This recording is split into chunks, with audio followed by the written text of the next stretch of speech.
स्वागत है दोस्तों आपका हमारे YouTube चैनल पर। आइए आज शुरू करते हैं फिर से परसेंटेज के कुछ सवालों को लेकर के आए हैं। तो चलिए शुरू करते हैं आज का हमारा चैनल। आप अंत तक हमारे साथ बने रहें, बहुत ही इंटरेस्टिंग क्वेश्चंस आपको देखने को मिलेगा और बहुत ही इजी सॉल्यूशंस भी मिलेगा आपको। अगर आप हमारे चैनल में नए हैं तो आपसे एक ही रिक्वेस्ट है कि आप हमारे चैनल को सब्सक्राइब जरूर करें। चलिए शुरू करते हैं।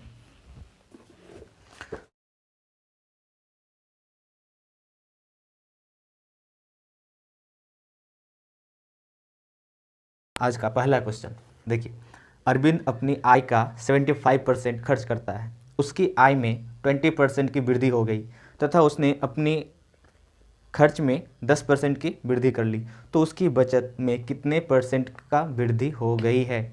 चलिए इस क्वेश्चन को हम लोग देखते हैं। अरविंद का जो आय है वो कितना है, जो भी उसका इनकम है उसमें वो 75% खर्च करता है। तो चलिए देखते हैं, दो केस बनता है। एक जो 75% खर्च करता है फिर इनकम में वृद्धि भी होती है। तो मान लेते हैं इसमें तीन चीज़ देखना है हमें, आय को देखना है, खर्च को भी देखना है और फिर उनका बचत को भी देखना है। दो केस है। पहली स्थिति में क्या होता है, अगर मान लेते हैं उनका इनकम 100 है तो खर्च कितना कर देते हैं 75%, तो इनका बचत कितना हो जाता है इस केस में 25 रुपीज़। अब अगर कहता है कि इनकम में 20% की वृद्धि हो जाए, इनकम सेकंड केस, इनकम में 20% वृद्धि दैट इज़ 120 हो गया, और खर्च में 10% की वृद्धि। अगर 75% उस खर्च कर रहा था तो अभी उसका जो खर्च होगा कितना हो जाएगा, 75 में अगर हम ऐड कर दें और इसका 10% तो कितना हो जाएगा, 75 प्लस 75 का 10% कितना हो जाएगा 7.5, तो ये हो जाएगा 0.5, 7 5 12, हासिल 1 7 और 1 8, यानी कि 82 रुपया 50 पैसा इनका खर्च हो जाएगा। तो सवाल में पूछ रहा है अपनी खर्च में 10% वृद्धि कर ली तो उसकी बचत में कितना परसेंट की वृद्धि हो गई। अब देखिए, अगर 120 रुपया में और अगर वो 82.5 रुपया खर्च करता है तो उसका कितना बच जाएगा, यहाँ पे देखते हैं 120 माइनस 82.5, तो उसका कितना ये सेविंग हो रहा है। 120 रुपया उसका इनकम है और खर्च में तो 10% ही बढ़ोतरी क्या था, तो यहाँ पे हो जाएगा 5, यहाँ पे बच गया 9, 9 में से 2 घटेगा तो हो जाएगा 7, और यहाँ पे बच गया 11, 11 में से दैट इज़ 37.5। इसका बचत कितना हो गया इस केस में, सेकंड केस में 37 रुपये 50 पैसे। अब देखिए क्वेश्चन क्या पूछा था कि बचत में कितने परसेंट की बढ़ोतरी हुई, तो कितना ज़्यादा बच रहा है, कितना ज़्यादा बच रहा है इसका भी। तो यहाँ से अगर घटाएंगे तो 7 से 5 घटेगा तो 2 हो जाएगा और 3 में से 2 घटेगा तो 1, यानी कि 12.5 रुपया उसका बचत हो रहा है अभी सेकंड केस में।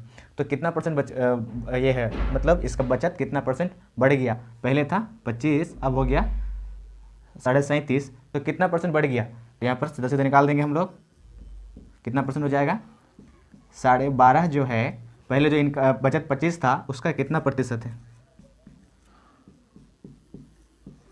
तो 12.5 गुना 2 करेंगे और ये 50 दूनी, दैट इज़ उसका इनकम में 50% का बढ़ोतरी हो गया।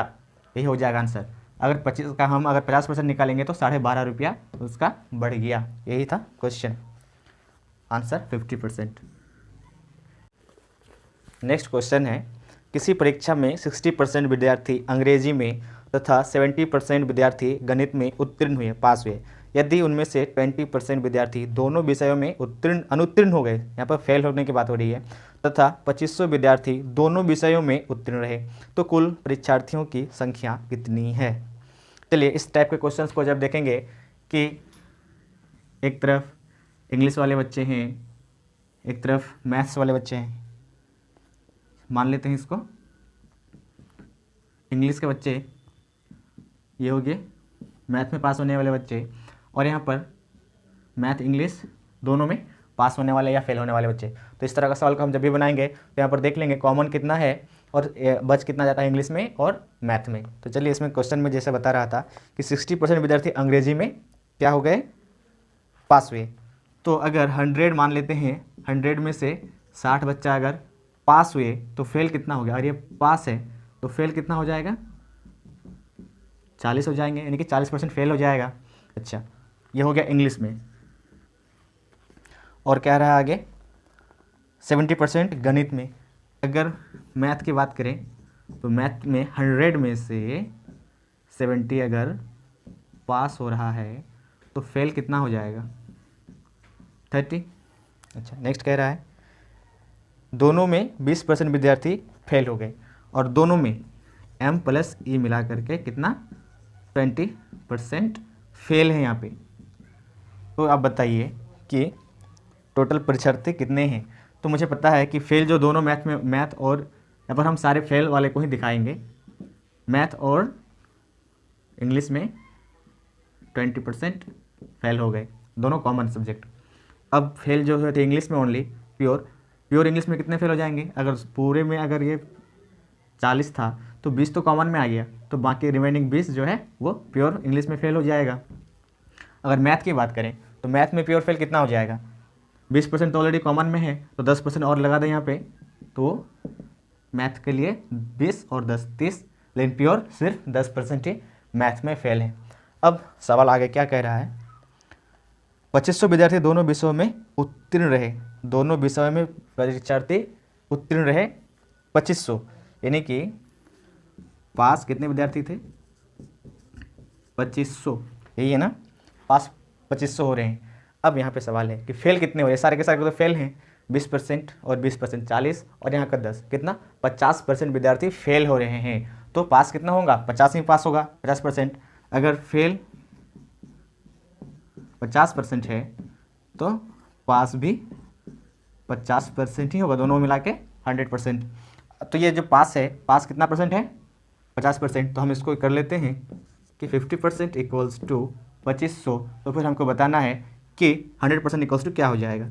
तो हम यहाँ पर 100% कैसे निकालेंगे, बहुत सिंपलेस्ट फॉर्म तरीका है, इसको इधर लेके जाएंगे तो क्या हो जाएगा, 1% इक्वल्स टू 2500, ये 50 इधर आएगा तो डिवाइड हो जाएगा, और यहाँ पे हम इसका 100 से मल्टीप्लाई कर देंगे तो 100 × 1 100%, और यहाँ पे हो जाएगा इधर भी 100 से मल्टीप्लाई। मतलब इक्वेशन में हम क्या करेंगे, दोनों तरफ मल्टीप्लाई कर सकते हैं, दोनों तरफ भाग लगा सकते हैं, दोनों तरफ ऐड कर सकते हैं, दोनों तरफ सब्ट्रैक्ट भी कर सकते हैं। तो ये हो जाएगा 2, दैट इज़ 5000। टोटल कितने स्टूडेंट्स थे एग्ज़ाम में, वो हो जाएगा आंसर 5000। चलिए नेक्स्ट क्वेश्चन देखते हैं। एक कार्यालय, एक ऑफिस है जिसमें 72% कर्मचारी चाय पीते हैं, 44% कॉफ़ी पीते हैं और प्रत्येक कर्मचारी चाय या कॉफ़ी दोनों पीते हैं, मतलब कुछ ना कुछ पीते हैं, ऐसा नहीं कि कोई फ्री रहता हो, ऐसा कुछ नहीं, तथा 44 कर्मचारी चाय तथा कॉफ़ी दोनों पीते हैं। तो इस कार्यालय में, इस ऑफिस में टोटल कितने कर्मचारी हैं। तो फिर जो मैंने पिछला क्वेश्चन बनाया था, एक तरफ टी लवर, एक तरफ कॉफ़ी लवर, और एक होंगे जो दोनों को पसंद करते हैं। तो यहाँ पे सारा का सारा डेटा है मेरा, परसेंट में दिया हुआ है, और एक जगह पे 44 कर्मचारी बता रहा। तो मान लेते हैं इधर वाला टी लवर है और इधर वाला कॉफ़ी पसंद करता है, ठीक है। तो यहाँ पे बता रहा है कि यहाँ पर जो दोनों कॉमन हैं, टी प्लस कॉफ़ी, ये कितने नंबर है इनका, 44 नंबर है। तो ये कितना परसेंट है, ये मान लेते हैं। यहाँ पर क्या पूछा गया है, टोटल नंबर ऑफ कर्मचारी। तो यहाँ पर मान लेते हैं कि जो दोनों पसंद करते हैं वो X% है। अब हम ये बताइए कि अगर यहाँ पर X% ऑलरेडी यहाँ पर अगर दोनों चीज़ को पसंद कर रहा है तो T सिर्फ पसंद करने वाले कितने हो जाएंगे।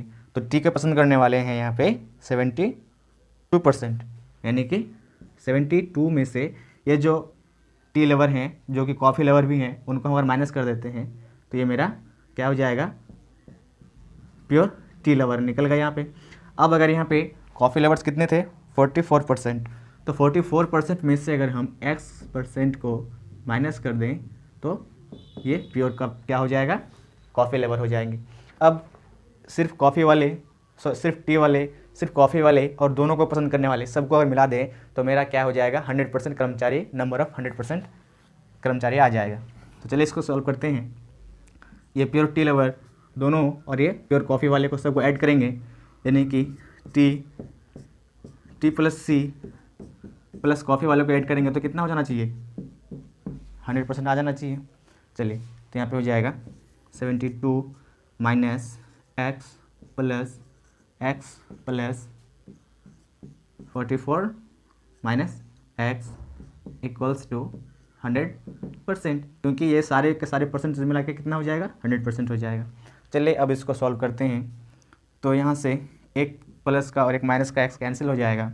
इसको राइट साइड ले लेते हैं, परसेंट हटा देते क्योंकि सारे में तो परसेंट ही है, ये भी टी का परसेंट है। तो चलिए क्या हो जाएगा, यहाँ पे राइट साइड जाएगा तो एक्स हो जाएगा प्लस का, तो हम उसको लेफ्ट में रख लेते हैं प्लस में लगा के, और ये इधर आता तो माइनस हो जाता। 72 और 44 कितना हो जाएगा, 4 2 6 7 4 11 माइनस 100। कैसे हुआ, इन दोनों को हमने ऐड कर लिया, इसको इधर लेकर आ गया तो माइनस में आ गया, इसको इधर लेकर चला गया तो प्लस हो गया। बस राइट का चीज़ लेफ्ट में, लेफ्ट का चीज़ राइट में लिखा, मैंने डायरेक्ट एक स्टेप जंप किया, आपको इतना तो करना ही पड़ेगा। तो यहाँ पे क्या हो जाएगा, x equals to 16%, that is यहाँ पर जो मेरा x का वैल्यू था वो कितना था, 44 दिया हुआ यहाँ पे कि नंबर्स में दिया हुआ, हमने परसेंटेज में निकाला कि x जो है 16% निकला, तो 16% किसके इक्वल है, 44 के इक्वल है। अगर 16% इक्वल्स टू 44 तो आप हमें बताएं 100% इक्वल्स टू वाट। अगर 16% इक्वल्स टू अगर 44 है तो 100% इक्वल्स टू क्या हो जाएगा, 44/16 इंटू 100। ये 16 नीचे आ जाएगा और यहाँ पर एक होगा, एक को हम 100 से मल्टीप्लाई कर देंगे, तो दोनों तरफ 100 से मल्टीप्लाई कर दिया तो यहाँ पे हो जाएगा 4 चौके, यहाँ पे हो जाएगा 11 चौके, ये हो जाएगा 25 चौके, तो 11 गुना 25 करेंगे, 25 फिर 25 टू 75, दैट इज़ टोटल कर्मचारी जो है उस ऑफिस में 275 हो जाएगा आंसर। नेक्स्ट क्वेश्चन देखते हैं। एक परीक्षा में 35% स्टूडेंट्स एक विषय में तथा 42% स्टूडेंट्स दूसरे विषय में फेल होते हैं, जबकि 15% जो है विद्यार्थी स्टूडेंट दोनों विषय में फेल रहे। यदि कुल परीक्षार्थियों की संख्या 2500 हो तो केवल एक विषय में फेल होने वाले स्टूडेंट्स की संख्या बताएं। यहाँ पर भी सिंगल सब्जेक्ट, दोनों सब्जेक्ट इस तरह का है, तो हम यहाँ पे ले लेंगे फिर से, कुछ कॉमन भी है यहाँ पे ना, तो यहाँ पे है फर्स्ट सब्जेक्ट और यहाँ पे कोई सेकंड सब्जेक्ट है। तो यहाँ पर फर्स्ट सब्जेक्ट में कितने फेल हो रहे हैं, सेकंड सब्जेक्ट में कितने फेल हो रहे हैं, फर्स्ट सब्जेक्ट में, अच्छा यहाँ पर दोनों में कितने फेल हो रहे हैं, 15%, दोनों सब्जेक्ट में 15% फेल हो रहे हैं। और जो फर्स्ट सब्जेक्ट है इसमें 35, तो 15 + 20 35% फर्स्ट सब्जेक्ट के लिए, और प्योर सब्जेक्ट 1 में 40%। अब सेकेंड जो सब्जेक्ट है उसमें 42% फेल हो रहे हैं, तो 42 में से अगर 15 निकाल देंगे तो कितना हो जाएगा, 27, दैट इज़ 27% प्योर सब्जेक्ट 2 में फेल हो रहा है। तो हमें क्या करना है, क्वेश्चन पूछा गया है कि केवल एक ही विषय में, एक ही विषय कहने का मतलब या तो प्योर S1 और प्योर S2 की बात हो रही है कि एक विषय में ओनली, ये जो कॉमन विषय जो फेल हुआ था S1 + S2 में, इसको काउंट नहीं करना है। तो मेरा 20% प्योर S1 में और 27% प्योर S2 में, S1 + S2 में जो सिर्फ एक ही सब्जेक्ट में फेल हुआ है, इतना सारा बच्चा 20% सिर्फ S1 में फेल हुआ और S2 में सिर्फ 27%, दैट इज़ 47% हमारा जो है सिर्फ एक सब्जेक्ट में फेल हुआ, दोनों में नहीं, सिर्फ एक में। अगर इंग्लिश में फेल हुआ यहाँ पे और ये लोग मैथ में फेल हुआ, लेकिन मैथ इंग्लिश दोनों में फेल होने वाले को हम लोग क्या करते हैं, हटा दिए, डिडक्ट कर दिए, तो क्या हो गया 47% बच्चे जो हैं फेल हो गए। अब सवाल में कह रहा था कुल परीक्षार्थी अगर 2500 है तो केवल एक विषय में, तो 2500 का 47% कितना हो जाएगा, 2500 का 47%, 20 कैंसिल, 25 7 175 और 25 चौके 100, तो ये हो जाएगा 5711, दैट इज़ 1175 बच्चे क्या हो गए, सिंगल सब्जेक्ट में फेल हुए। नेक्स्ट क्वेश्चन देखते हैं। चीनी के मूल्य में 10% की कमी होने पर एक उपभोक्ता कंज्यूमर जो है 837 रुपये में 6.2 kg चीनी अधिक खरीद सकता है, तो चीनी का वर्तमान मूल्य कम होने के बाद क्या होगा, यानी कि नया मूल्य जो है उसका क्या होगा। तो इसको हम लोग दो तरीके से बना सकते हैं, लॉन्ग मेथड से, शॉर्ट मेथड से। तो पहले लॉन्ग मेथड से समझ लेते हैं। सपोज करते हैं कि चीनी का जो कीमत है एक्स रुपया पर केजी है, एक्स रुपये पर केजी चीनी का कीमत है, तो 837 रुपया में मान लेते हैं पहले कितना चीनी मिलता था, इतना केजी चीनी पहले मिल रहा था। अगर हम सिंपल सी बात है, टोटल नंबर जो अमाउंट है उसमें से अगर हम रुपये से भाग लगा देंगे तो इतना केजी मेरा पहले मिलता था। लेकिन बाद के केस में क्या हो गया, 10% कमी आ गई। दैट इज़ एक्स में जो है 10% घट गया, यानी कि एक्स का 90% हो गया।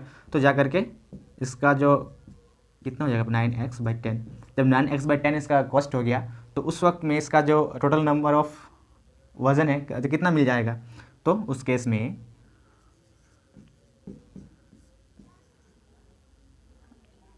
कितना हो जाएगा 9x/10 केजी मिलेगा। लेकिन ये जो है कम हो गया है ना, तो इसमें और ज़्यादा मिल रहा है। कितना केजी ज़्यादा मिल रहा है, 6.2 केजी ज़्यादा मिलने लगा।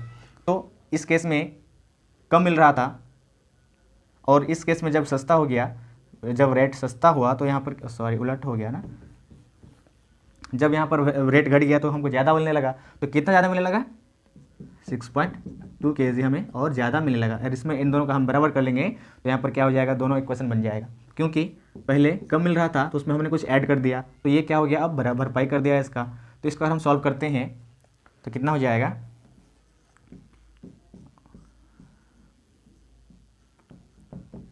इक्वल्स टू,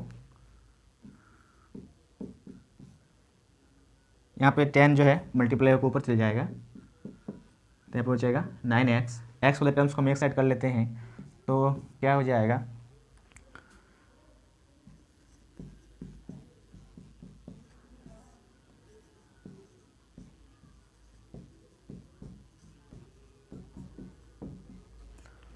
ठीक है।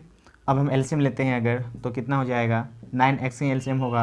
यहाँ पर हो जाएगा 837 इंटू 10 माइनस x कैंसिल हो जाएगा, तो 837 गुना 9 इक्वल्स टू 6.2 होगा। अब क्या होगा, यहाँ पर अगर कोई चीज़ 10 है यार, यहाँ पर 9 है, तो 10 में से 9 घट जाएगा तो क्या हो जाएगा, हम ये समझ सकते हैं ना, 837 10 माइनस 9, दैट इज़ 10 में से 9 एक 1 से 837 से मल्टीप्लाई करेंगे तो उतना ही रहेगा। तो हम इसको रब ही कर देते हैं, 1 इंटू इतना में रहेगा तो, और यहाँ पे बाई 9 है, 9x इक्वल्स टू 6.2।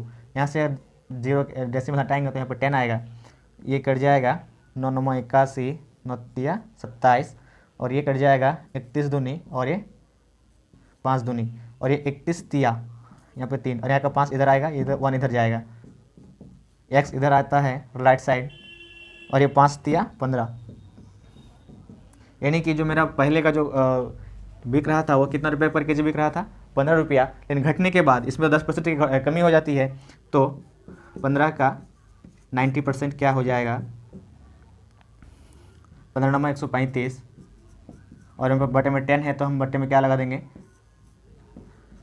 13.5, यानी कि घटने के बाद जो कॉस्ट है वो 13 रुपया 50 पैसा हो गया। ये कितना लंबा प्रोसेस है, लेकिन इसको अगर सिंपली तरीके से बनाना चाहें तो कैसे बनाएंगे, देखें। अगर हम इसको इजीली बनाना चाहें तो हम ये बोल सकते हैं कि 837 रुपया में हमने ख़रीदा रहा था, तो हमें कुछ वज़न मिल जाता था, कितना मिलता था पता नहीं है। तो हमें 837 रुपया का जो है 10% इक्वल है किसका, 6.2 केजी का जो 6.2 केजी चीनी का जो कॉस्ट होगा वो किसके इक्वल है, 837 रुपया का जो 10% होगा उसका इक्वल होगा। अब ले कैसे, तो क्योंकि 10% घट रहा है, तो 10% जो घट रहा था, हम वज़न पे नहीं जा रहे हैं अभी, हम जा रहे हैं कॉस्ट पे, तो इसका जो 10% है उसके इक्विवेलेंट है, उसका इक्वल है इसका 6.2 केजी चीनी का जो कॉस्ट होगा वो इसके 10% के इक्वल होगा। तो यहाँ से इसको अगर लेफ़्ट लेके आ जाते हैं तो यहाँ पर 6.2 केजी की जगह पे यहाँ पर इसको लेफ़्ट लेके आएंगे तो क्या हो जाएगा, तो यहाँ पे 1 केजी का कॉस्ट आ जाएगा। अब यहाँ से देखिए डेसिमल गायब करेंगे तो हो जाएगा, यहाँ पे 100/100 कैंसिल हो जाएगा, और यहाँ पे इसको अगर इसको जब सॉल्व करेंगे तो कितना हो जाएगा,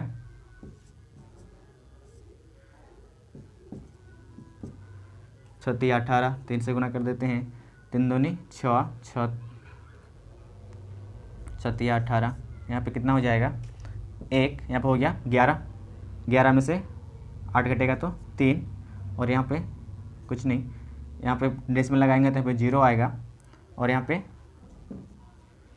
5 दूनी 10, 7 18, 56 33 और 1 31, यानी कि 13 रुपया 50 पैसा 1 kg का कॉस्ट हो जाएगा।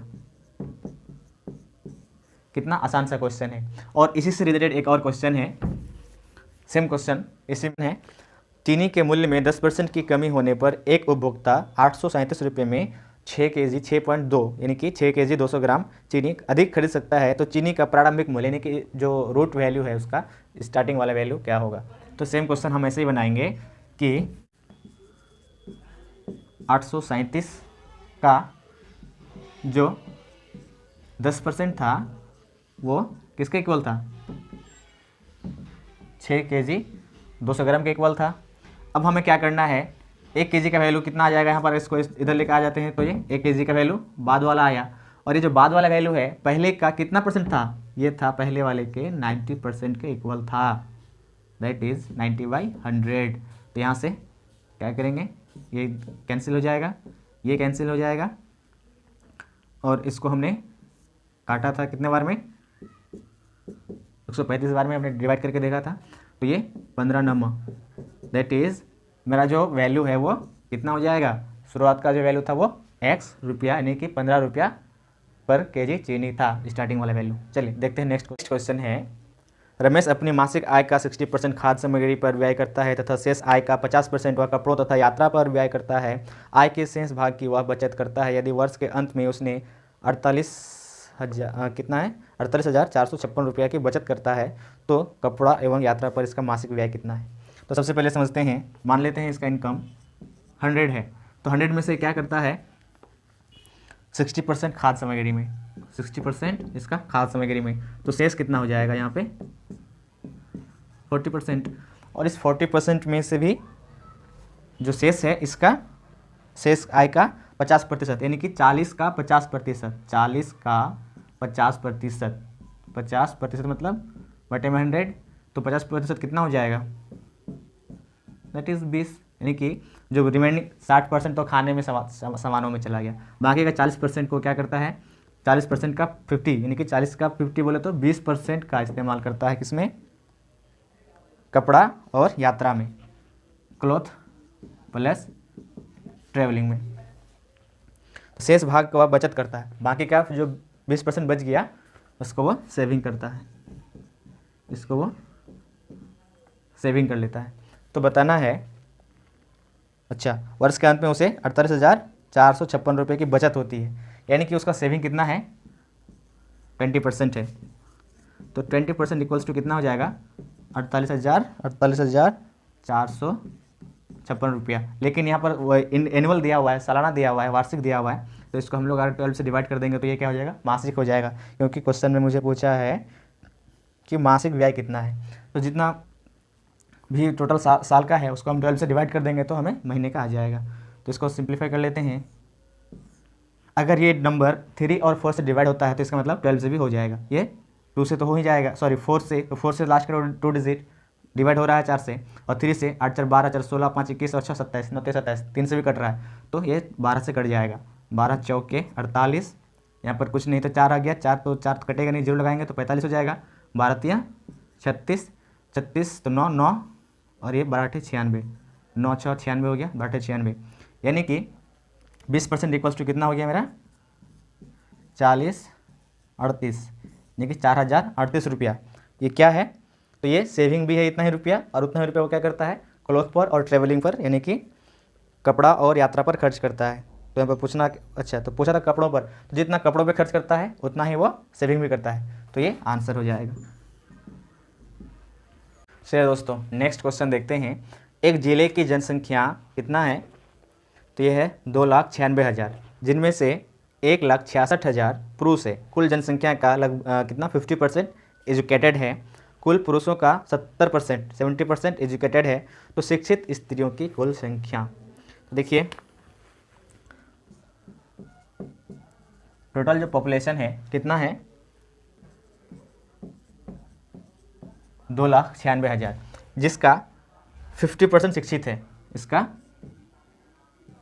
50% एडुकेटेड है, तो कितना हो जाएगा इसका 50% बोले तो हाफ, हाफ मतलब 148, कितना हो जाएगा 1,48,000 क्या है यहाँ पे पॉपुलेशन एजुकेटेड है।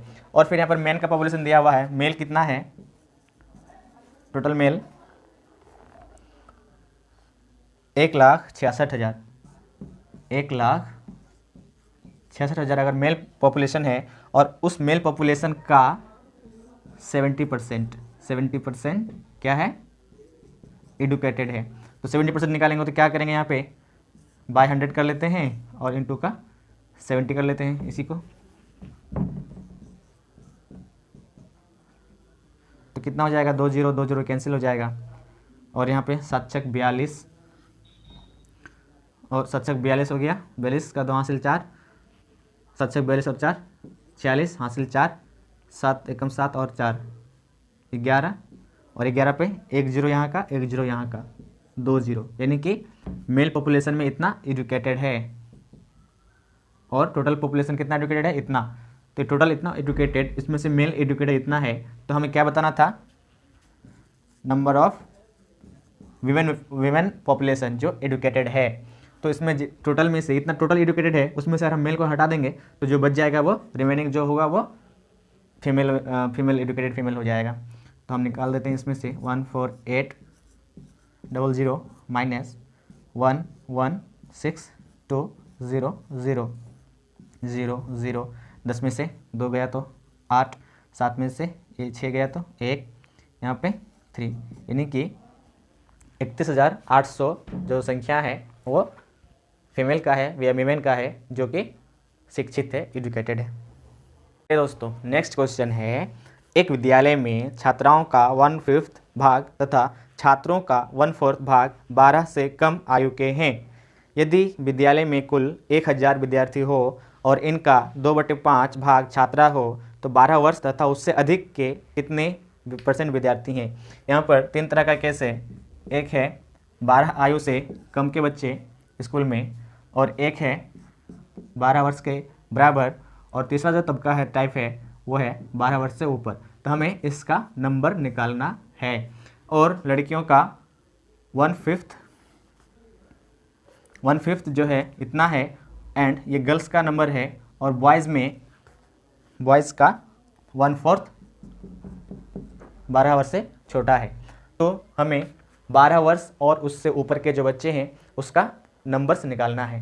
टोटल अगर स्टूडेंट्स कितने हैं 1000 है, टोटल 1000 है और उस टोटल में से 2/5 गर्ल्स हैं, गर्ल्स इक्वल्स टू क्या हो जाएगा 2/5, यही है ना 2/5, तो ये कितना हो जाएगा 5 दूनी 10 और 2 0, that is number of girls कितना हो गया 400, और 400 में से 1/5 क्या है 12 वर्ष से छोटा है, तो 12 वर्ष से ऊंचा बड़ा कितना हो जाएगा, जो बच जाएगा इसमें 1 - 1/5 तो 4/5, दैट इज़ इसका 4/5 जो है वो क्या है 12 वर्ष या उससे ऊपर के हैं। 8 पंचे 40 और यहाँ का 0, 8 चौके 32, दैट इज़ गर्ल्स में जो स्टूडेंट्स 12 वर्ष या उससे ऊपर के हैं वो 320 है।